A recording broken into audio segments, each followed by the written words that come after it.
श्रीमान् वेंकटनाथार्यः कवितार्किककेसरी वेदान्ताचार्यवर्यो मे सन्निधत्तां सदा हृदि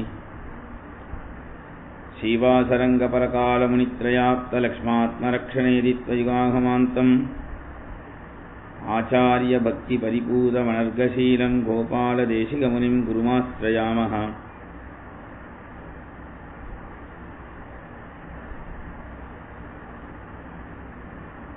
कूजन्तं राम रामेति मधुरं मधुराक्षरम् आरुह्य कविताशाखां वन्दे वाल्मीकिकोकिलम्। यः पिबन् सततं रामचरितामृतसागरम् अतृप्तस्तं मुनिं वन्दे प्राचेतसमकल्मषम्। गोष्पदीकृतवाराशिं मशकीकृतराक्षसम् रामायणमहामालारत्नं वन्दे अनिलात्मजम्। अञ्जनानन्दनं वीरं जानकीशोकनाशनं कपीशमक्षहन्तारं वन्दे लङ्काभयङ्करम्। उल्लङ्घ्य सिन्धोः सलिलं सलीलं यशोकवह्निं जनकात्मजायाः आदाय तेनैव तदाकलङ्कां नमामि तं प्राञ्जलिराञ्जनेयम्। आञ्जनेयमतिपाटलाननं काञ्चनाद्रि कमनीयविग्रहं पारिजाततरुमूलवासिनं भावयामि पवमाननन्दनं।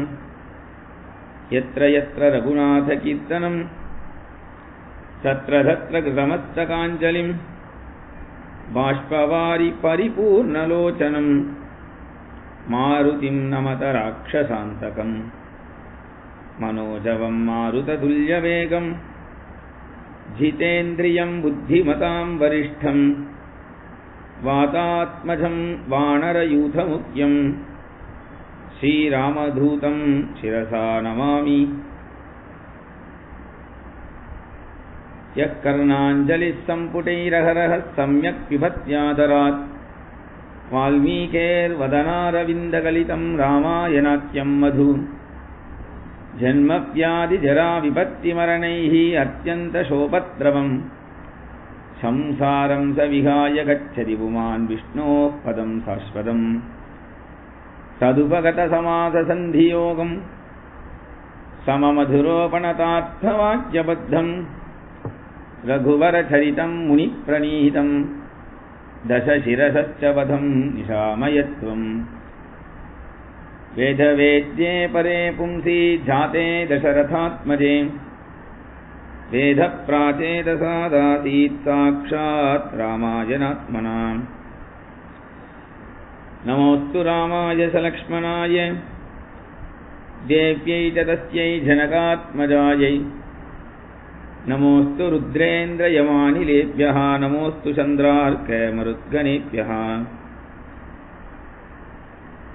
तपस्वाध्यायनिरतं तपस्वी वाग्विदाम्बरं नारदं परिवप्रच्छ वाल्मीकिः मुनिपुङ्गवम्।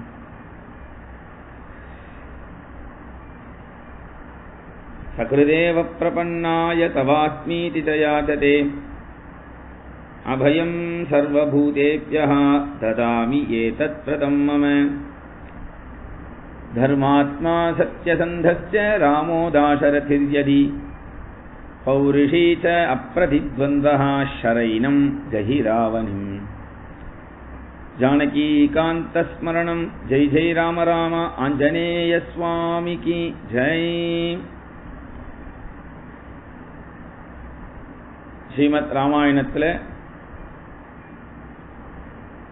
கங்கையினுடைய மகாத்மியத்தை நேற்றைக்கு சிரவணம் பண்ணினோம்.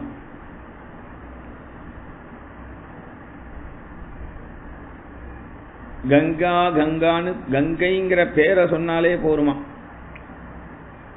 நாம நித்தியம் குளிக்கும் பொழுது கங்கையை நினைச்சுண்டு கங்கையினுடைய நாமத்தை சொல்லிண்டு குளிச்சாலே கங்கையில குளிச்ச பலன்னு சொல்றா. அப்போ அந்த அளவுக்கு கங்கை மகிமை அவளுக்கு அனுகிரகம் பண்றா. புண்ணிய தீர்த்தத்துலலாம் ஏன் நாம புண்ணிய தீர்த்த க்ஷேத்திரம் போறோம் அப்படின்னு சொன்னா நம்ம பாவத்தை கரைக்கிறதுக்காக அப்படின்னு நினைச்சுக்க கூடாது. நம்ம பாபத்தை கரைக்கிறது மட்டும் முக்கியம் கிடையாது. அப்ப என்னன்னா, இதுபோல நாம நிறைய புண்ணிய தீர்த்தங்கள் போனாதான் நமக்கு பகவத்குணத்துல ஈடுபாடு உண்டாகும். புண்ணிய தீர்த்தமா போயிட்டே இருந்தாலும் பிரயோஜனம் இல்லை. பகவத்குணம் கேட்கறதுக்காக தான் புண்ணிய தீர்த்தமே போகணும்னு பாகவதம் சொல்றது.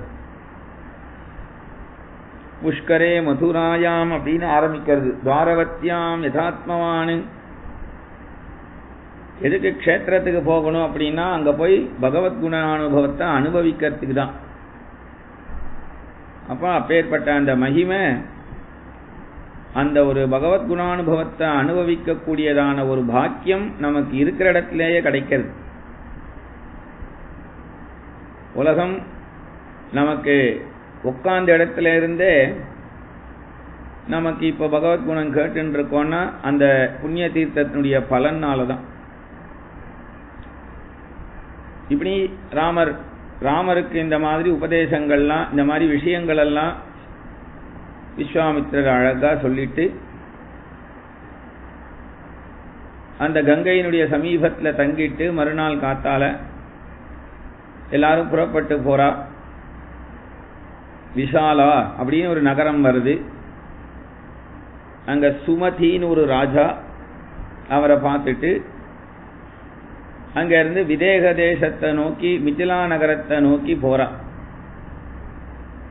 அதுக்கு சமீபத்தில் போகும்பொழுது ஒரு ஆசிரமம் தென்படுறது. அந்த ஆசிரமத்தை கடக்க முடியாம ராமர் நிற்கிறார். இந்த இடத்துல ஏதோ ஒரு நல்ல ஒரு புண்ணியங்கள் நிறைய நடந்த மாதிரி இருக்கே, ஏதோ ஒரு சத்காரியம் எப்பொழுதும் இங்க நடந்திருக்கும் போல இருக்கே, இப்படி ஒரு ஆசிரமம் ஏன் இப்ப மூடி இருக்கிற மாதிரி இருக்கே,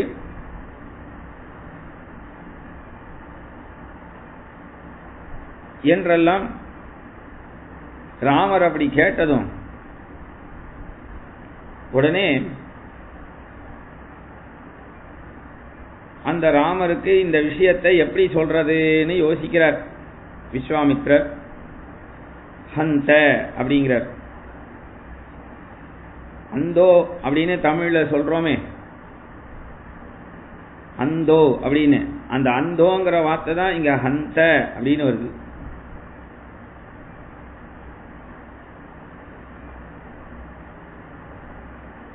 அந்த அப்படின்னா அந்தோன்னு அர்த்தம்.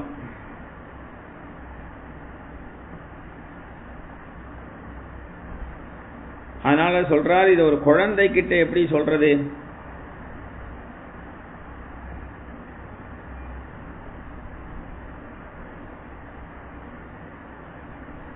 ஆனா இந்த ராமனாலதான் இப்பேற்பட்ட இந்த ஒரு இடத்துல நடந்திருக்கக்கூடிய சம்பவத்துக்கு ஒரு விமோசனம் கொடுக்க முடியுமா? அதனால இது என்ன ஆசிரமம்னு கேட்டார் ராமர். விஸ்வாமித்திரர் சொல்றார், இது கௌதம முனிவர் அகல்யை அப்படிங்கிற அவளுடைய ஆசிரமம்பா. கௌதம முனிவர் மகா தபஸ்வி. எல்லாருடைய ஆசிரமத்திலையும் தபோவனம் அப்படின்னா அந்த மகரிஷிகளுடைய ஆசிரமத்துக்கு அந்தந்த தேவதைகள் வருவா, அவளை பூஜை பண்ணுவா.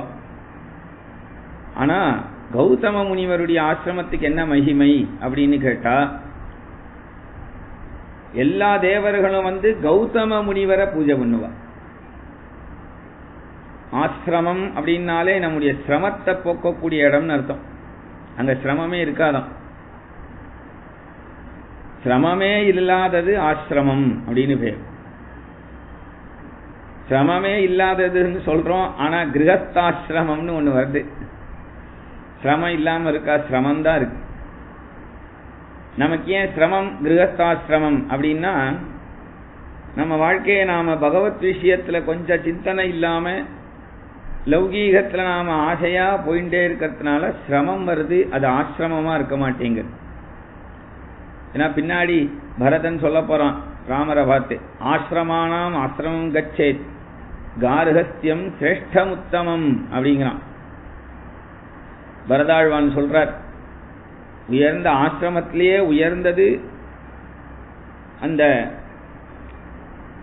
கிரகஸ்தாசிரம தர்மம் தானே அப்படின்னு ராமர் கேட்கிறார். ராமர் சித்திரகூடத்தில் இருக்கும்போது. அப்போ கிரகஸ்தாசிரமத்தை ரொம்ப முக்கியமானது கிரகஸ்தாசிரமம் தான். எனக்கு ஒரு கிரகஸ்தனை அண்டி தான் பிரம்மச்சாரி இருக்கணும். ஒரு கிரகஸ்தனை அண்டி தான் சன்னியாசியுமே பிக்ஷை எடுத்துக்கணும். ஒரு கிரகஸ்தனை அண்டி தான் யாரா இருந்தாலும் ஆசிரியிருக்கணும் அப்படிங்கிறது இருக்கு. பிரம்மச்சாரியெல்லாம் தன்னிஷ்டத்துக்கு இருக்கணும்னு இல்லை, கிரகஸ்தனை அண்டி இருக்கலாம். அதனால கௌதம முனிவருடைய ஆசிரமம் அப்படி ஒரு மகிமை உடையதா இருக்கு. அவர் ரொம்ப தபஸ்வியா இருக்கிறதுனால அவருக்கு தான் எல்லாரும் பூஜை பண்ணுவா. அது தேவேந்திரனுக்கு பிடிக்கல.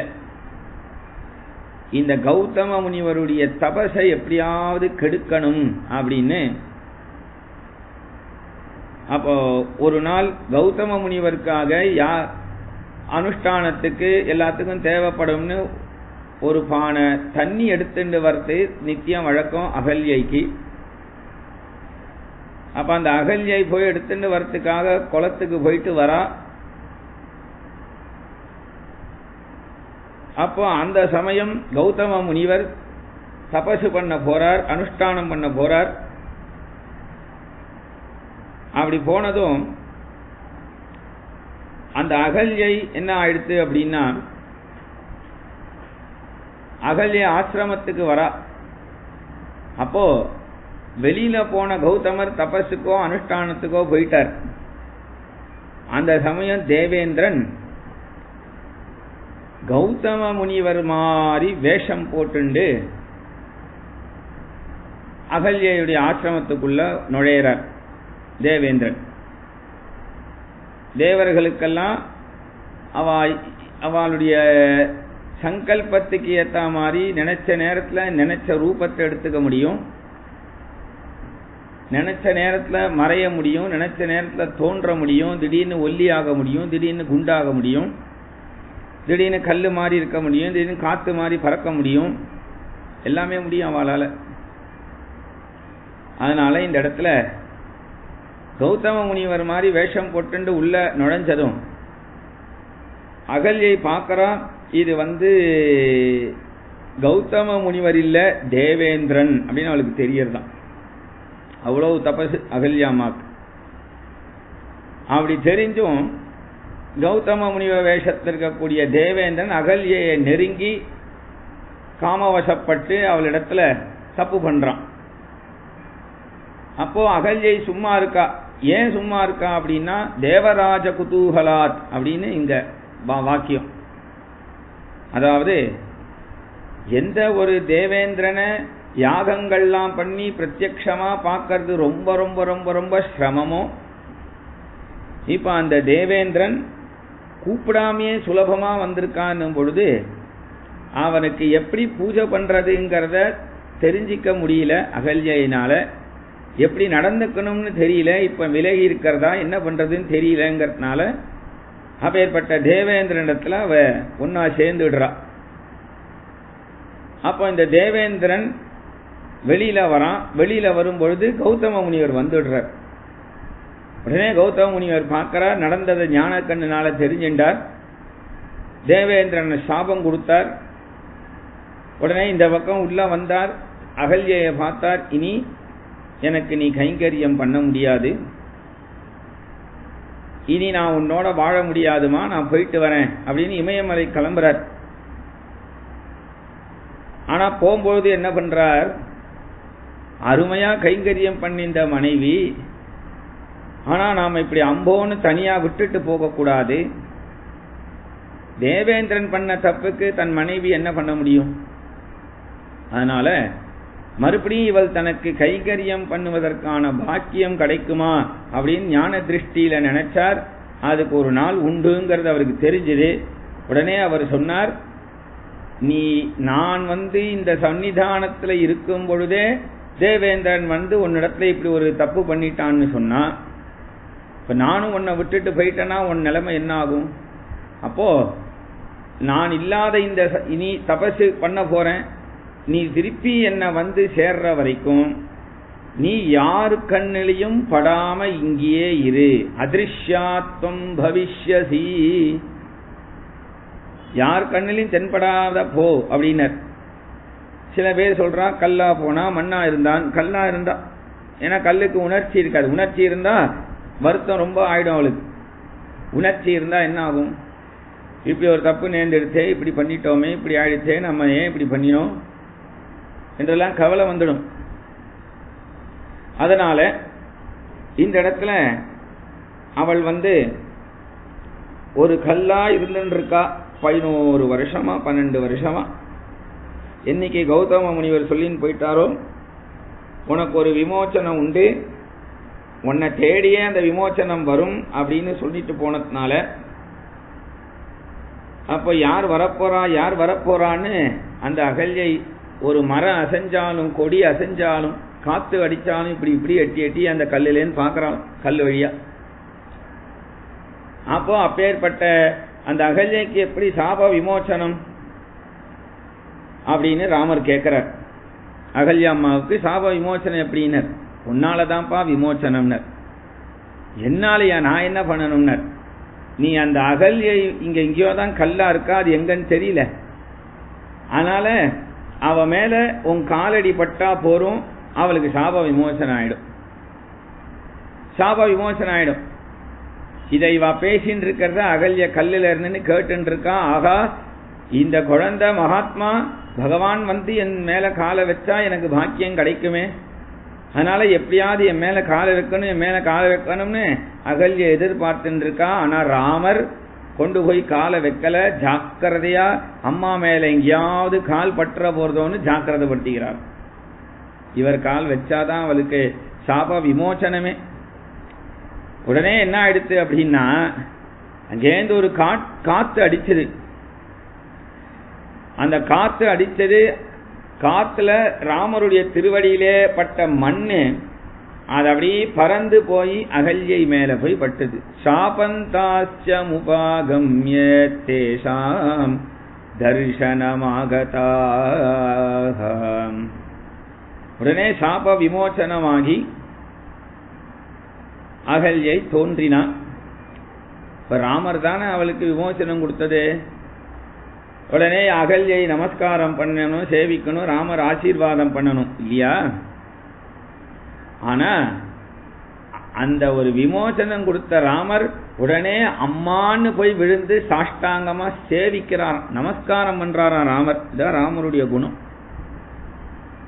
உடனே அவன் நினைக்கிறா, விமோசனமும் கொடுத்து இப்படி நமஸ்காரமும் பண்றிய குழந்தை அப்படின்னு இவர் இங்க பேசின்னு இருக்கும் பொழுது இமயமலையில தபசு பண்ணிட்டு இருக்கக்கூடிய கௌதமர் ஞான திருஷ்டியில இது தோன்றி உடனே அங்க மறைஞ்சார். அவர் இங்க தோன்றினார். கௌதம முனிவர் அகல்யை பக்கத்துல நின்றுண்டு ராமரை பார்த்து, நான் தான் இவர் ஆத்துக்காரர் அப்படிங்கிற. உடனே அகல்யைக்கு விமோச்சனம் கொடுத்து மறுபடியும் சுத்தமாயி கௌதம முனிவருக்கு கைங்கரியம் பண்றா. இப்படி ராமருடைய மகிமை, ராமருடைய திருவடிக்கு மகிமை, ராமருடைய திருவடியிலேருந்து வந்த மண்ணுக்கு மகிமை, ராமருடைய பாதுகைக்கு பின்னாடி மகிமை சொல்ல போறா. ராமர் ஒரு கையை அசைச்சாலும் மகிமை, ராமர் என்ன பண்ணாலும் மகிமை தான், அழகுதான். அதனால அவ அங்கேருந்து மறுபடியும் கௌதம முனிவர் ராமருக்கு விஸ்வாமித்திரருக்கெல்லாம் செய்ய வேண்டிய மரியாதை பூஜைகள் எல்லாம் செய்தார். அதை ராமர் ஏத்துண்டார். உடனே அங்கிருந்து கிளம்பி விதேகராஜன் ஜனக மகாராஜாவுடைய யஜ்ஞசாலைக்கு புறப்பட்டு வரா.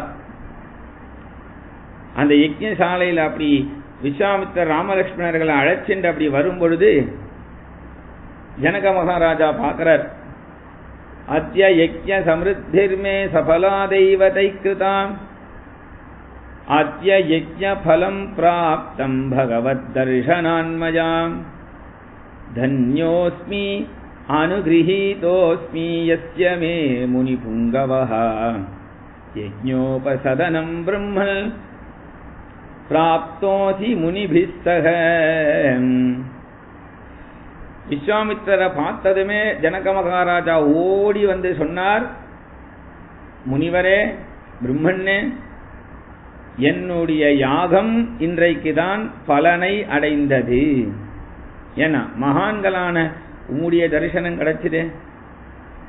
அதனால அத்ய யஜ்ஞ பலம் பிராப்தம் பகவத் தரிசனான்மயா, நான் வந்து தன்யன் ஆயிட்டேன், தன்யோஸ்மி, பெரிய பாக்கியவான் ஆயிட்டேன், அனுகிரஹீதோஸ்மி, என்னையும் மதிச்சு நீங்க வந்திருக்கேலே.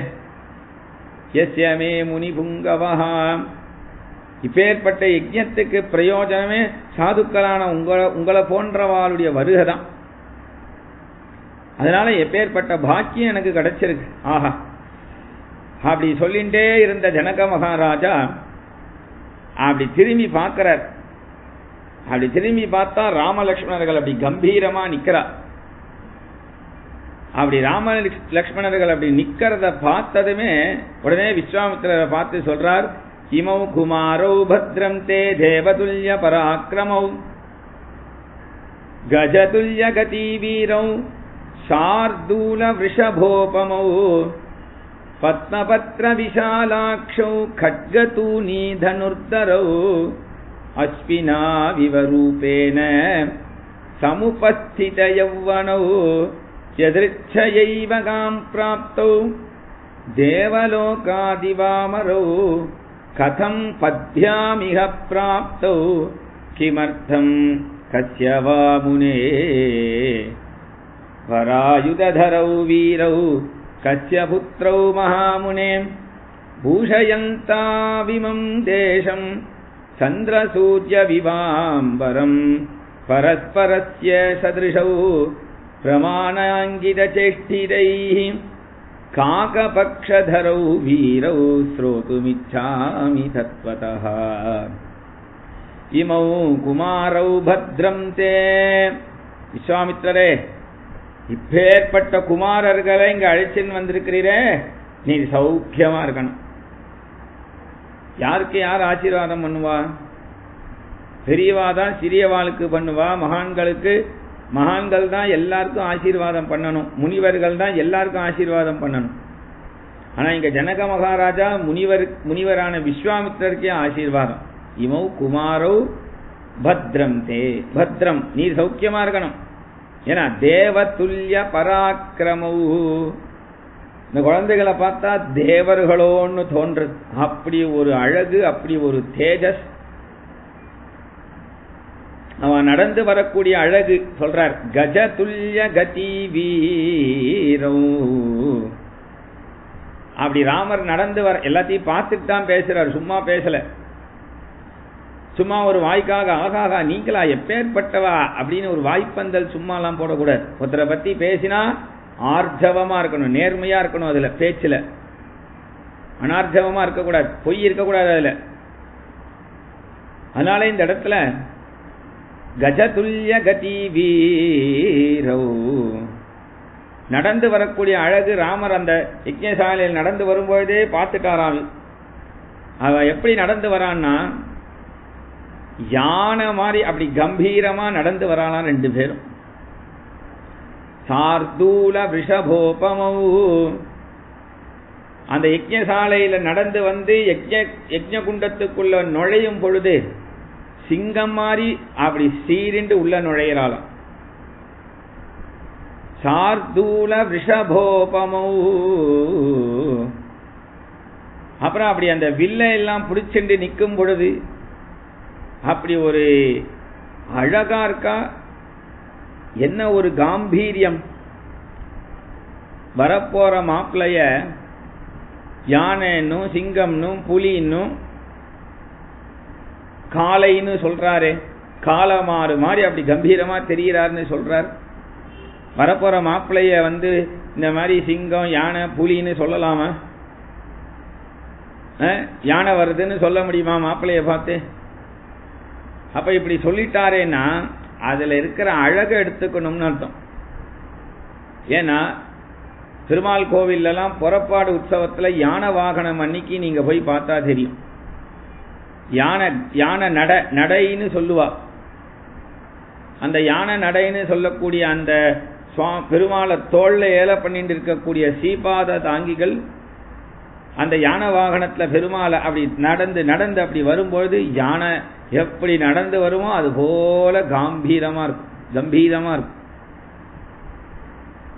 சிங்கம் அப்படி வந்து நின்று ஒரு பார்வை பார்த்ததுன்னா, ஏன்னா திருப்பாவையில ஆண்டாள் சொல்றா, மாறி மலை மண்ணி கிடந்துறங்கும் சீரிய சிங்கம் அரி உற்று தீ விழித்து வேரி மயிர் பொங்க எப்பாடும் வேந்துதறி மூறி நிமிர்ந்து முழங்கி புறப்பட்டு.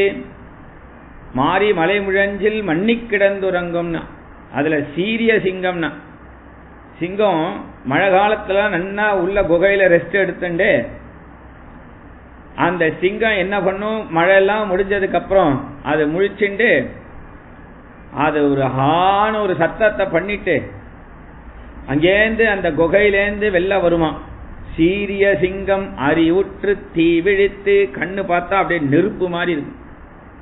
வேறு மயிர் பொங்க வெப்பாடும் வேந்துதறி, அதனுடைய அந்த பிடரி மயிர் அவ்வளவு அழகா இருக்கும். மூறி நிமிர்ந்து முழங்கி புறப்பட்டு சோம்பல் முறிக்கும். அது சோம்பல் முறிக்கும் போது 2 காலை முன்னாடி வச்சு 2 காலை பின்னாடி வச்சு அப்படியே உடம்பு பண்ணிண்டு ஒரு கர்ஜனை பண்ணும். அது எவ்வளவு அழகா இருக்கும். அந்த மாதிரி கிருஷ்ணன் எழுந்துக்கிறது அப்படிதான், அவ்வளவு அழகா இருப்பானா. அதுபோல அதுல இருக்கிற அழகு எடுத்துக்கணும். சிங்கம் மாதிரி அழகு, கம்பீரம். யானை மாதிரி நட, சிங்கம் மாதிரி அழகு. இப்படி எல்லாம் பத்மபத்ர விஷாலாட்சம், பத்மம் தாமரை போன்ற கண்கள் உடையவர்களா இருக்காளே. அதுக்கப்புறம் சொல்றார், அஸ்வினா இவ ரூபேன சமுபஸ்தித யௌவனௌ. இந்த தேவலோகத்துல அஸ்வினி குமாரர்கள்னு சொல்லுவாளே விஸ்வாமித்திரரே, அவ 2 பேர் தானா இவா? ஏன்னா அஸ்வினி குமாரர்கள் மாதிரி அழகா இருக்காளே. சமுபஸ்தித யௌவனௌனா, இப்ப ராமரிடத்துல இப்ப யௌவனம் அப்படிங்கிற ஒரு ஸ்டேஜ் உள்ள வரணுமா. குழந்தை பருவம்ங்கிறது இப்ப ராமரை விட்டு போகணும், யௌவன பருவம் உள்ள வரணும். குழந்தைகளுக்கெல்லாம் சொல்றோம் இல்லையா, குழந்தை பருவம் அடுத்தது யௌவன பருவம்னு. அந்த மாதிரி இப்ப அந்த குழந்தை பருவம் ராமர்கிட்ட இருக்கு. யௌவன பருவம் அங்கேருந்து சொல்றதான். என்ன சொல்றதான், இப்ப பகவானுக்குள்ள நான் தான் இருக்கணும், இப்ப எனக்கு தான் பகவான்கிட்ட இருக்கிற உரிமை உண்டு, அதனால குழந்தை பருவமே நீ பகவானை விட்டு கிளம்பி போ அப்படிங்கறதான். உடனே குழந்தை பருவம் சொல்றதா, பகவான் எல்லாருக்குமே பொது, நான் ஒன்னும் போகலாம் முடியாது, நானும் இருப்பேன், நீயும் வேணா இருந்துக்கும். அதனால சமுபஸ்தித யௌவனௌ, 2 சேர்ந்து இருக்கான். குழந்தை பருவம் யௌவன பருவம் 2 ராமர்த்தியே இருக்கான். அவ்வளவு குழந்தைத்தனமாவும் இருப்பார். தர்மம்னு சொல்லிட்டா அப்படியே இறங்கிடுவார். அப்புறம் சொல்றார், எதிர்ச்சையைவ காம் பிராப்தௌ தேவலோகாதிவாமரோ. நீர் எதிர்ச்சையா எங்கேயாவது தேவலோகம் போனீரா விஸ்வாமித்திரரே? எதிர்ச்சையா போய் அங்க தேவலோகத்தில் இருக்க யாரையாவது இங்க அழிச்சுன்னு வந்துட்டீரா? இல்ல இவா தேவலோகத்திலேருந்து இவாளை அழிச்சுன்னு வந்தீர் அப்படின்னா ஒரு ரதத்துலலாம் அழிச்சுன்னு வர வேண்டாமா? நடத்தியேவா கூட்டுண்டு வந்தீர். கதம் பத்யாம். ஆனா இவா தேவர்களுக்கெல்லாம் கால் தரையில படாது. இவா கால் தரையில படுறத பார்த்தா இவா தேவலோகம் இல்லைன்னு தெரியுது. அதனால சொல்றார், கதம் பத்யாமிக பிராப்தௌ தேவலோகாதிவாமரௌ. கிமர்த்தம் கதம் பத்யாமிக பிராப்தௌ கிமர்த்தம் கஸ்யவா முனே. உம்ம குழந்தையா இருந்தா நீர் இப்படி நடத்தி கூட்டின்னு வந்திருப்பீரா? வேற எவனோ ஒருத்தனுடைய குழந்தைன்றதுனால இப்படி நடத்தி இவாளை அழிச்சுன்னு வந்திருக்கீர். இவா போட்டு இருக்கக்கூடிய பூஷணங்களை பார்த்தா, ராஜ வேஷத்தை பார்த்தா ஏதோ ஒரு சக்கரவர்த்தி திருமகன் மாதிரி தெரியறதே. பூஷயந்தாவிமம் தேசம் சந்திரசூரியௌ இவாம்பரம். எந்த தேசத்து ராஜா இவா? இவா ஏதோ ஒரு தேசத்து ராஜா மாதிரி தெரியல, பல தேசத்துக்கு ராஜாக்களுக்கெல்லாம் ராஜா மாதிரி தெரியறது ராமரை பார்த்தா. அப்புறம் இந்த ரெண்டு பேரையும் பார்த்தா சந்திரனும் சூரியனும் சேர்ந்து வந்த மாதிரி இருக்கே, அப்படி இருக்காளே லக்ஷ்மண சுவாமி சந்திரன் மாதிரி இருப்பார். அதனால சொல்றார் சந்திரசூரியௌ இவாம்பரம். அப்புறம் அந்த தலையில இருக்கிற கூந்தல் இருக்கே, அடாடாட என்ன அழகு என்ன அழகு. காகபக்ஷதரௌ வீரோ ஸ்ரோதுமிச்சாமி தத்வதஹ. அந்த சிரசுல இருக்கக்கூடிய அந்த தலையில இருக்கக்கூடிய அலகபாரம் என்ன அழகா இருக்கு. ஜனக மகாராஜாவுக்கு விதேகன்னு பெயர், சரீரத்தை மறந்தவாளுக்கு விதேகன்னு பெயர். அவருக்கு சரீர சிந்தனையெல்லாம் கிடையாது, ஆத்ம சிந்தனை மட்டும்தான். ஆத்ம சிந்தனையிலே இருக்கக்கூடிய அவருக்கு இந்த கூந்தல்ல எப்படி மனசு வந்தது? கூந்தல்ல மனசு வருது. விஸ்வாமித்திரர் கூந்தலை பார்த்துதான் சொன்னார், அந்த காகபக்ஷதரம் வீரம் ஜேஷ்டம் மே தாத்து மருகசின்னு, அந்த கரு கரு கருன்னு கூந்தல் வச்சுட்டு இருக்கானே அந்த பையனை அனுப்பியும் கூட அப்படின்னு தான் கேட்டார். அப்படி இருக்கும் பொழுது இந்த இடத்துல விஸ்வாமித்திரர் சொல்லி முடிச்சதுக்கு அப்புறம் இங்க இவர் சொல்றார், என்ன சொல்றார்?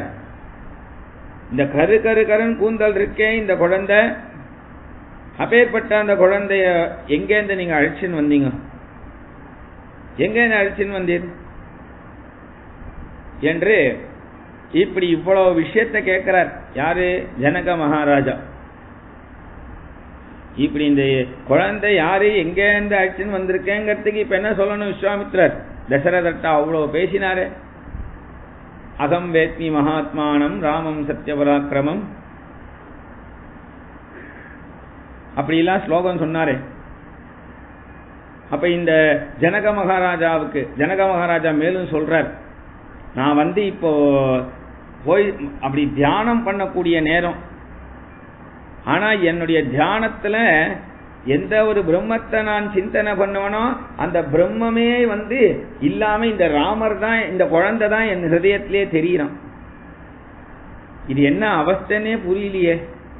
நான் இவ்வளவு கேட்டு இருக்கேன், நீங்க ஒண்ணுமே சொல்ல மாட்டேங்கிறீரேன்னு.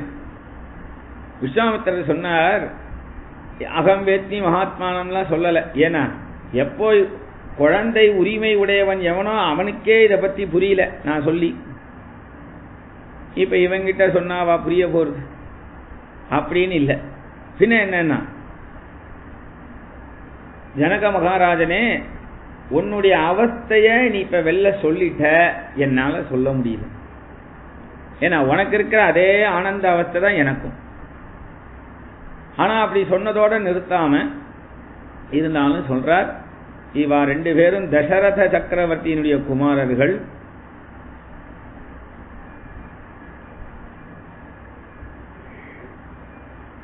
சித்தாசிரமத்துல யஜ்ஞத்தை சம்ரக்ஷணம் பண்ணணுங்கிறதுக்காக அழைச்சின்னு வந்தேன். அந்த யாகம் நல்லபடியா பூர்த்தி ஆச்சு வாளால. அங்கே இருந்து கிளம்பி இந்த மிதிலா தேசத்துக்கு வர வழியில கௌதம முனிவருடைய ஆசிரமத்துல அகல்யை அம்மாவுக்கு சாப விமோச்சனம் கொடுத்தார் ராமர். என்று அகல்யை சாப விமோச்சனம் ஆயிடுத்து அப்படிங்கறத அந்த இத கேட்டுட்டே இருந்தார் சதானந்தர் அப்படின்னு. ஜனக மகாராஜாவுடைய ராஜ புரோகிதர். இந்த சதானந்தர் யாருன்னா கௌதம முனிவருக்கும் அகல்யைக்கும் பிறந்த புத்திரன். உடனே அவர் சொன்னார், ஆஹா எங்க அப்பா அம்மா மறுபடியும் சேர்ந்துட்டாளா? அந்த பாக்கியத்தை கொடுத்தது இந்த ராமர் தானா? ஆஹா ராமா எப்பேற்பட்ட புகழ் உனக்கு அப்படின்னு ராமருடைய பெருமையை பேசணும். ஆனா சதானந்தர் இந்த ராமரை அடைச்சிண்டு இப்படி ஒரு பெருமையை பண்ணது யாரு? விஸ்வாமித்திரர். அதனால விஸ்வாமித்திரருடைய பெருமைய பிரபாவத்தை அந்த சபையில சொல்றார். விஸ்வாமித்திரருடைய பெருமை என்ன அப்படின்னா ஒரே வார்த்தையில சொல்லிடலாம், முயற்சி திருவினையாக்கும் அப்படின்னு தமிழ்ல இருக்கே. முயற்சி திருவினையாக்கும். விஸ்வாமித்திரருக்கு அவர் பிறந்தது க்ஷத்ரியனாதான் பிறந்தார். க்ஷத்ரிய பலம் தான் ரொம்ப ஆரம்பத்தில் ரொம்ப பெருசு வசத்தின்னு நினைச்சார். அப்படி வசத்தின்னு நினைச்சவருக்கு ஒரு சமயம் அவர் வசிஷ்டரோட யுத்தத்தில் தோத்து போனார். அப்போ அவர் நினைச்சார், இந்த க்ஷத்ரிய பலம்லாம் பலம் இல்லை, வசிஷ்டத்தில் இருக்கக்கூடிய பிரம்ம தேஜஸ் அப்படிங்கிற பிரம்ம ரிஷிங்கிற பலம் தான் பலம், அஹோ தெய்வ பலம் பலம் அப்படின்னு நினைச்சுண்டு காட்டுக்கு போயிட்டார் தபசு பண்ண. தானும் ஒரு பிரம்ம ரிஷி ஆயிடணும் அப்படின்னு நினைச்சு தபசு ரொம்ப வருஷமா ரொம்ப காலமா பண்றார். ஒரு நாள் கண்ணை திறந்தார். அப்ப திரிசங்குன்னு ஒருத்தன் வந்தான். இவரை விழுந்து நமஸ்காரம் பண்ணி சேவிச்சு, எனக்கு ஒரு வரம் கொடுக்கணும், நான் சொர்க்கத்தில் இந்த சரீரத்தோட சொர்க்கத்துக்கு போகணும்னா. சரி அப்படியே நடக்கும் போ, தேவேந்திரன்ட்ட சொல்லு நான் சொன்னேன்னு அப்படின்னு இங்கேருந்து அவனை சரீரத்தோடைய சொர்க்கத்துக்கு அனுப்பினார். உடனே தேவேந்திரனுடைய சபையில போய் உட்கார்ந்துட்டு தேவேந்திரனுக்கு சமமா நினைச்சுட்டான். தேவேந்திரனுக்கு வந்தது கோபம். பயல நீ நானும் சமமாடா, போடா அப்படின்னு எட்டி ஒரு உத விட்டான். சொர்க்கத்திலேருந்து தலைகீழ விடறான் திரிசங்கு. உடனே அந்த திரிசங்குக்காக தன்னுடைய தபஸினுடைய மகிமையினால அவனுக்குன்னு ஒரு சொர்க்கத்தை உண்டு பண்ணாராம். அங்க போய் சௌக்கியமா இருந்து எப்ப இந்த மாதிரி ஒரு தபஸை உபயோகப்படுத்துறாரோ அப்பவே அவர் தபசு போயிடுச்சு. அப்ப திரிசங்குக்கு கொடுத்ததுல அவர் தபசு போச்சு. மறுபடியும் தபசு பண்றார். வேற இடத்துல போய் உட்கார்ந்து மறுபடியும் தபசு பண்றார். சுனசேபன் ஒருத்தன் அவனுக்காக ஒரு தடவை தபச விரயம் பண்ணினார். மறுபடியும் தபசு பண்ணார். ரம்பை மேனகைன்னு ஒருத்தி வந்தா, ஒரு அப்சரசு. அவளுடைய அழகுல மயங்கி போய் ஆயிரக்கணக்கான வருஷங்கள் அந்த மேனகையினுடைய ரமிச்சென்று இருந்தார். காமத்துல தன்னை இழந்துட்டார் தபச. உடனே மறுபடியும் முழிச்சுண்டார், தபசு பண்ணார். மறுபடியும் ரொம்ப காலம் தபசு பண்ணார். கண்ணை திறந்து பார்த்தார். இதே மாதிரி இவருடைய தபசை கெடுக்கணும்னு ரம்பை வந்தா. உடனே அவளை சாபம் கொடுக்கிறார் கோபத்தினால. அந்த கோபத்தினாலையும் தபசு போச்சு. அப்ப தபசுங்கிறது ஒருத்தருக்கு ஏதாவது ஆசீர்வாதம் பண்ணணும், அனுகிரகம் பண்ணணும்னா போயிடும். நமக்கெல்லாம் தபசு இல்லை, பயப்பட வேண்டாம். நமக்கெல்லாம் தபசு இருந்தா தானே நமக்கு நம்மளையே காப்பாற்றிக்க தெரியாது. அப்புறம்தான் நாம இன்னொருத்தரை காப்பாத்துறதுக்கு. அதனால நம்ம யாருக்கும் விபூதி கொடுக்கறதுக்கோ எலுமிச்சம்பழம் கொடுக்கறதுக்கோ முடியாது நம்மளாலலாம். நமக்கே நம்மளுக்கு ஒன்றும் தெரியாது. அடுத்த நிமிஷம் இருக்க போறோமா, சாப்பிட போறோமா, தூங்க போறோமா, உயிர் போக போறதா, என்ன பண்ண போறோம் நமக்கே தெரியாது. அதனால இன்னொருத்தனை பார்த்து நீ இருப்ப சௌக்கியமா இருப்பேன்னு எப்படி சொல்றது? அதனால நாம பயப்பட வேண்டாம். இது தபசு பண்ற முனிவர்களுக்கு தான். அதனால அந்த விஸ்வாமித்திரர் முதல்ல நிறைய அந்த திரிசங்குங்கிறவனுக்கு அனுகிரகம் பண்ற வியாழத்தை தபசு போச்சு. அப்புறமா மேனகைக்காக காமத்துல தபசு போச்சு. ரம்பையினிடத்துல கோபப்பட்டதுக்காக தபசு போச்சு. அப்ப காமத்துக்கும் கோபத்துக்கும் இது மாதிரி லௌகீக விஷயத்துலலாம் இருந்தா தபசு போயிடும். தபசுங்கிறது பிரம்மச்சரியம். பிரம்மச்சரியம்ங்கிறது எது? காமம் மட்டும் இல்லாம இருந்தா பிரம்மச்சரியம் நினைச்சுக்க கூடாது. சில பேருக்கு வீடு வாங்கணும், இடம் வாங்கணும் நிறைய ஆசை இருக்கும். சில பேருக்கு நகை வாங்கணும்னு ஆசை இருக்கும். சில பேருக்கு டிவி பார்த்துட்டு டிராமாவா பார்க்கணும்னு ஆசை இருக்கும். இதெல்லாமே காமம் தான். ஆசைகளுக்கு தான் காமம்னு பேர். ஒவ்வொருத்தருக்கும் ஒவ்வொரு விதம் இருக்கும். அது என்னென்னு அவாவாளுடைய ஹிருதயத்தில் அவாவாலே தெரிஞ்சுட்டாதான் உண்டு. அதனால இந்த இடத்துல இப்படியெல்லாம் இவர் தபசு போறதுனால இவர் இன்னொரு மறுபடியும் புஷ்கர கஷேத்திரத்துல வந்து கோரமான தபசு பண்றார். ரொம்ப காலம் தபசு பண்ணி கண்ணை திறந்தார். அப்படி கண்ணை திறந்ததும் ரொம்ப பசியா இருந்தது அவருக்கு. கண்ணை திறந்து இப்படி பார்க்கிறார். அங்க ஒரு பாத்திரத்துல நல்ல பாயசம் இருந்தது. இது எப்படி இங்க இருந்ததுன்னு இப்ப அவருக்கு அது சிந்தனை இல்லை. அதை முதல்ல போய் சாப்பிடலான்னு போய் எடுக்க போறார். எடுக்க போனது ஒரு பிச்சைக்காரன் வந்தான். ஐயா ரொம்ப பசிக்கிறதையா, குடும்பமே கஷ்டப்படுறது, இந்த ஆகாரத்தை கொடுத்தா நான் சாப்பிட்டு பேனான்.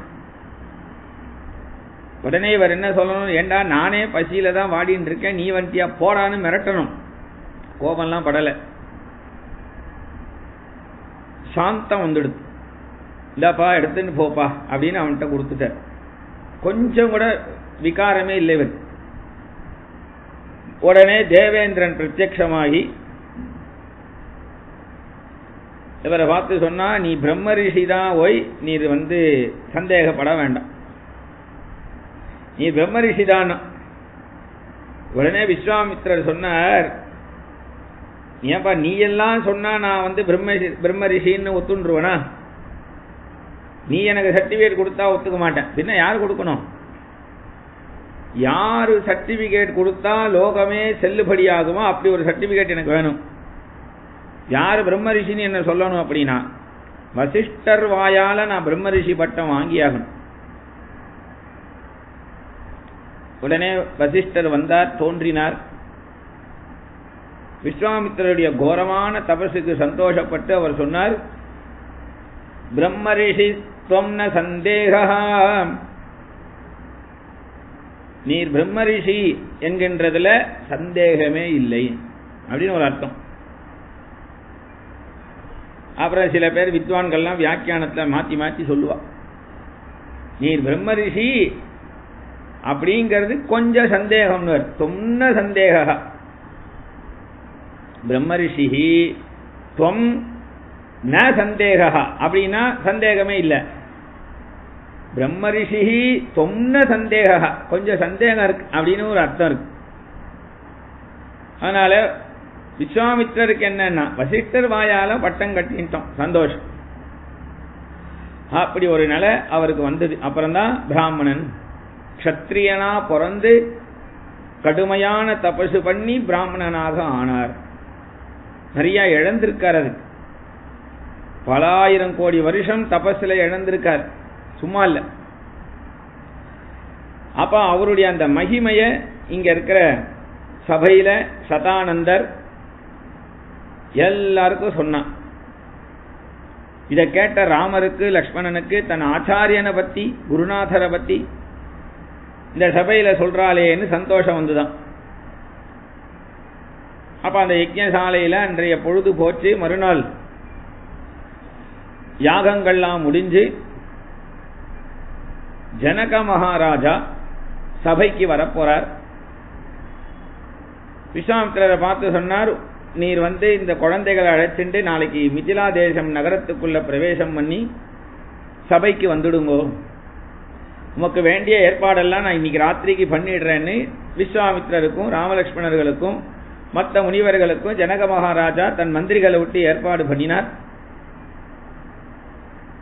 அதில் ராத்திரி பொழுது போய் மறுநாள் காலமே ஸ்நானங்கள்லாம் முடிச்சு அனுஷ்டானங்களை முடிச்சு மிதிலா தேசத்துக்குள்ள நகரத்துக்குள்ள அந்த தெருவீதியில நடந்து வரார் ராமர் லக்ஷ்மணரோட. விஸ்வாமித்திரர் கொஞ்சம் முன்னாடி போறார், பின்னாடி வா 2 பேர் நடந்து வரா. இப்படி ராமலட்சுமணர்கள் 2 பேர் வந்திருக்கான்னு நேத்திக்கே எல்லாருக்கும் நிறைய பேருக்கு விஷயம் தெரிஞ்செடுத்து ஊருக்கே. அதனால இந்த பக்கம் தான் ராமர் போவார் சபைக்கு அப்படின்னு ஜனங்கள்லாம் வாசல்ல வந்து ராமரை பார்க்கறா. பார்த்தா ராமருடைய அந்த அழக பார்க்கறா. தோள் கண்டார் தோளே கண்டார் தொடுவழல் கமல மன்ன தாள் கண்டார் தாளே கண்டார் தடக்கை கண்டாருமத்தே வாழ் கொண்ட கண்ணார் யாரே வடிவினை முடிய கண்டார் ஊன் கண்ட சமயத்தன்னால் உறவு கண்டாரை ஒத்தார். ராமருடைய தோள் அப்பேற்பட்ட அந்த ஆஜானு பாகுவா இருக்கக்கூடிய அந்த தோள் எப்படி இருக்கும்னா அரச மரத்திலேருந்து அரச மரம் ஒசரத்திலேருந்து விழுது வந்து தொங்குமே அந்த அளவுக்கு ராமர் ஒசரமா இருப்பார். அந்த விழுது மாதிரி அவர் தோளே இருக்கான். அதனால அந்த தோல்ல பட்ட கண்ணு இவாளுக்கு அதுக்கப்புறம் ராமர் தோல்லேருந்து கண்ணு அகலவே இல்லைங்கிறார். தோள் கண்டார் தோளே கண்டார் தொடுவழல் கமல மன்ன தாள் கண்டார் தாளே கண்டார். அந்த தோல்லேருந்து நேரா திருவடிக்கு போறது. திருவடி எப்படி இருக்குன்னா தாமரை போன்ற திருவடி. தாமரை போன்ற திருவடி. அப்பேற்பட்ட இந்த ஜனக மகாராஜா நாட்டில் இருக்கக்கூடிய ஸ்திரீகளுடைய கண்கள் எப்படி இருக்குங்கிறார். அவ கண்ணு கத்தி மாதிரி ஷார்ப்பா இருக்குமா. வாழ் கொண்ட கண்ணார் அப்பேற்பட்டவாளை யாரும் நேருக்கு நேர் பார்த்திட முடியாது. அவ்வளவு கம்பீரமா இருப்பான் அந்த ஸ்திரீகளே. ஆனா அவளே ராமரை அப்படி பார்த்துட்டு அந்த பார்வை ராமரை பார்க்க முடியாம கண்ணு ராமர் திருவடிக்கு போயிடுதான். அதனால ஒருத்தர் பேசிக்கிறா ஸ்திரீகள்லாம், யார் இவர்னா ஒருத்தர் சொல்றார், தயரதன் புதல்வன் என்பார் தாமரை கண்ணன் என்பார் புயலிவன் மேனி என்பார் பூவையே பொருதுமென்பார் மயலுடை துலகம் என்பார் மானிடன் அல்லன் என்பார் கயலுகள் கடலுள் வைகும் கடவுளே காணும் என்பார் தயரதன் புதல்வன் என்பார். இவர் ஏதோ தசரதனுடைய புத்திரனாண்டி, அவர் கண்ட பத்தியா தாமரை கண்கள் என்பார். தாமரை போன்ற கண்ணனி, தாமரையினுடைய இதழ் ஓரத்துல செவந்திருக்கிற மாதிரி ராமருக்கு எப்போதும் ஓரத்துல செவந்து இருக்குமா. புயலிவன் மேனி என்பார். புயல்னா மேகத்துக்கு புயல் அப்படின்னு ஒரு அர்த்தம் உண்டு. மேகம்னு ஒரு அர்த்தம் உண்டு புயலுக்கு. அதனால மேகம் எப்படி இருக்கும், நீருண்ட மேகம் எப்படி இருக்கும்னா கருப்பா இருக்கும். அந்த நீருண்ட மேகத்தை பார்க்க அழகா இருக்கும். அதுபோல ராமர் கருப்பா நீலமேகஷாமலனா இருக்காராம். அதனால சொல்றார் அவ்வளவு அழகா இருக்கார். மயலுடை துலகம். ஏன் உனக்கு காலமே வேலை இல்லையா ஒருத்தி கேட்கறா. ஏன் இவரே வர்ணிச்சுருக்கிய, உனக்கு வேற வேலையே இல்லையான்னா, நான் வர்ணிக்கிறது இருக்கட்டும், நான் வர்ணிக்கிறத கேட்டு நீ ஏன் இருந்துட்டே இருக்க? அப்ப உனக்கும் அதுல அவரை பார்க்கணும் தானே இருக்கு, பாரு பேசாம. அதனால கயலுகள் கடலுள் வைகும், சாட்சாத்து க்ஷீரசாகரத்துல படுத்துட்டு இருக்கக்கூடிய பார்க்கடல்ல படுத்துட்டு இருக்கக்கூடிய பெருமாளோன்னு தோன்றது. அந்த பெருமாளே இப்ப நம்ம கண்ணுக்கு விருந்தாகிற மாதிரி இங்க வந்து நிக்கிறார் அப்படின்னு சொல்ற. அதனால அந்த அடுத்த சொல்ற தம்பியை காணும் என்பார். தம்பிய பாரு, அவருடைய தம்பி அவன் எப்படி வெள்ள விளையாடுன்னு இருக்காரு பார், ஜொலிச்சுண்டு. அவர் என்னமா துருன்னு இருக்காரு பார். எப்போதும் முகத்துல ஒரு அவரை கூடவே அண்ணாவை அப்படியே பாதுகாக்கணும் போலே இருக்காரு, ஒரு காவலாளி மாதிரி தெரியறாரு. ஆனா என்ன தேஜஸ், என்ன அழகு தம்பிக்கு. சில பேர் தம்பிய பேசுறா, சில பேர் அண்ணாவை பேசுறா. புருஷர்கள்லாம் பாகுபலத்தை பேசுறா, புஜபலத்தை. அவளுக்கு தோணினது. ஏன்னா கிருஷ்ணாவதாரத்துல கிருஷ்ணன் கம்சன வதம் பண்றதுக்கு மதுரா உள்ள நுழையும் பொழுதே பிபந்த இவ சக்ஷுத்யாம் லிகந்த இவ ஜிஹ்வயாம் ஜிக்ரந்த இவ நாசாபியாம் சம்பந்த இவ பாகுபிஹி. சில பேருக்கு கண்களுக்கு விருந்தா இருக்கு கிருஷ்ணனை பார்க்கறதே. சில பேருக்கு கிருஷ்ணனுடைய அந்த அழகை பார்த்ததும் தோல் வலிமையை பார்த்ததும் புருஷர்களுக்கெல்லாம் ஆகா ஓகோன்னு இருக்கு. குலையாப்பிடங்கிற யானையே தூக்கி அடிச்சுட்டு உள்ள வந்திருக்கான். அதனால சில பேருக்கு இது இந்த குழந்தை வந்து இப்படி மாட்டின்னு எடுத்த சானூரன் முஷ்டிகன்ட்ட அப்படின்னு அழறா. அவாவாளுக்கு ஏத்த மாதிரி பயரசத்திலேருந்து எல்லா ரசத்தையும் கொடுக்கறான். நவரசமும் தெரியாது. அதுபோல இங்க ராமர் நவரசமும் எல்லாருக்கும் காட்டுறான். அந்த அயோத்தியில இருந்து வாக்கப்பட்டு வந்த ஒரு பெண் இங்க மிதிலா தேசத்துல இருக்கலாம். ஷாமலா கோமலான்னு 2 பேர் இருக்கா அந்த ஜனக மகாராஜா தேசத்துல. இந்த ஷாமலா கோமலாக்கு என்னன்னா, ஷாமலா தான் அயோத்தியிலேருந்து வந்தவ, கோமலா இங்கே பிறந்து வளர்ந்தவ. 2 பேரும் ஃப்ரெண்ட்ஸ், பக்கத்து பக்கத்தான். எப்பொழுதும் ஷாமலா ராமரை பத்தியே பேசின்னு இருப்பா. ஏன்னா ராமரை பார்த்து பார்த்து வளர்ந்தவ. கோமலா எப்பொழுதும் சீதையுடைய அழகையே பேசுவா. இப்படி வா ஒருத்தருக்கு ஒருத்தர் பேச்சு. அப்ப அந்த ஷாமலாக்கு ஒரு நாள், அதாவது 2 பேருக்கும் பேச்சு வார்த்தையில எங்க சீத்தை தான் அழகு, எங்க ராமன் தான் அழகுன்ற பேச்சுல 2 பேருக்கு பெரிய சண்டை வந்துடுது. பெரிய சண்டையில எங்க ராமன் எப்படி ஒரு அழகு பாரு, நான் அயோத்தியிலேருந்து கூட்டுண்டு வரேன் அப்படின்னு போய் அயோத்திக்கு போய், ராமா எங்காத்து பக்கத்தாத்துல ஒருத்தி ரொம்ப பிரச்சனை பண்றா, உன்னதான் அழகுன்னு சொன்ன, நீ கொஞ்சம் வந்து உன்னை காமிச்சிட்டு போன்னு சொல்ல முடியுமா? அது முடியாது. அதனால என்ன பண்ணா, இவளோட பேசாம இருப்போம்னு பக்கத்தாத்துல அவளோட கோமலாவோட ஷாமலா பேசுறதே இல்லை. ஜன்னல் கூட திறக்காம சிமெண்ட் எல்லாம் போட்டுறாளாம், ஜன்னலை கூட மூடிடுறா. அப்போ இன்னைக்கு அந்த ராமர் வரார். எல்லாம் பகவான் எப்படி ஒரு பக்தனுக்கு எப்படி எல்லாம் அனுகிரகம் பண்றான் பாருங்க. அந்த ஷாமலா என்னமோ வாசல்ல சத்தமா இருக்கே அப்படின்னு வெளியில வந்து பாக்கறா. எந்த ராமரை கூட்டுன்னு வந்து தன் தோழியான கோமலாவுக்கு காட்டணும்னு நினைச்சாலும் அந்த ராமர் அப்படி நடந்து வரத பார்த்ததும் உடனே ஓடி போய், கோமலா கோமலா வில்லவா அப்படின்னா. என்னது ஷாமலா ரொம்ப நாள் கழிச்சு கூப்பிடுற, என்ன விஷயம்? வாசல்லவா, வாசல்ல வந்து பாரு. உடனே வாசல்ல வந்தா. யாரு தெரியுமா? எங்க ராமன். நம்பியை காண நங்கைக்கு 1000 கண்கள் வேண்டும். பாத்தியா, எங்க ராமன் சுந்தர பரிபூரணா இருக்கான் பார், எப்படி இருக்கான் பார். எங்க ராமனை பார்க்கறதுக்கு உங்க சீதைக்கு 1000 கண்ணு வேணும், ஜாக்கிரதை. உடனே கோமலா அப்படி மயங்கி போயிடுறா. ராமர் அழகுல சீதையே மயங்குறா. கோமலா என்ன, கோமலா உடனே முழிச்சுட்டு சொன்னா, கொம்பினை காணும் தோறும் குறிசிற்கும் அன்னதேயாம். எங்க சீதைய பார்க்க கூட உங்க ராமனுக்கு 1000 கண்ணு வேணும் போடி அப்படின்னா.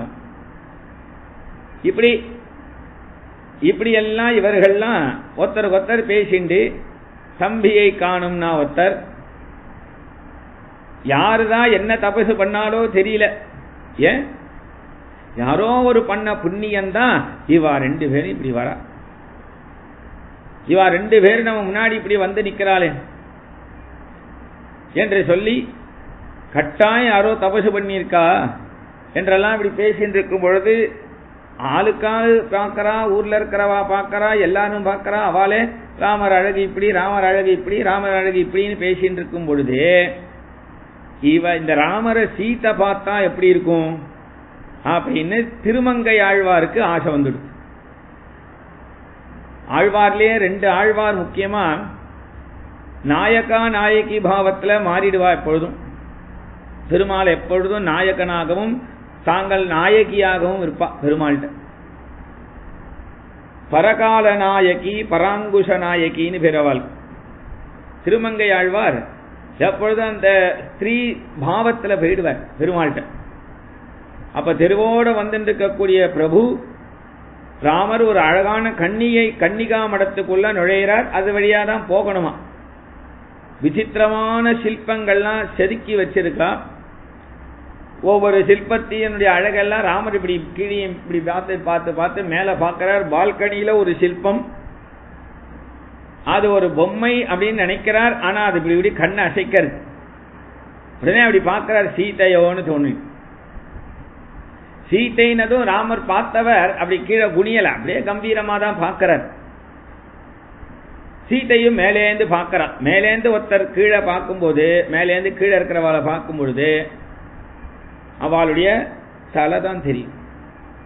அப்போ அந்த தலையில ராமர் வச்சிருக்கக்கூடிய அந்த கூந்தலுடைய அழகு, ஜனக மகாராஜாவுக்கே கூந்தல் அழகு தெரியுது.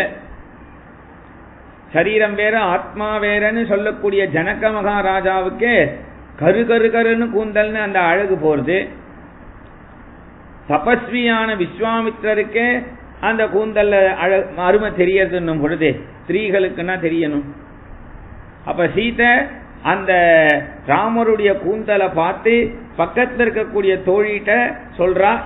இத திருமங்கை ஆழ்வார் பாசுரத்தை சொல்றார். மை வண்ண நறுங்குஞ்சி குழல் பின் தாழ மகரம் சேர்கூழை இருபாடிலங்கியாட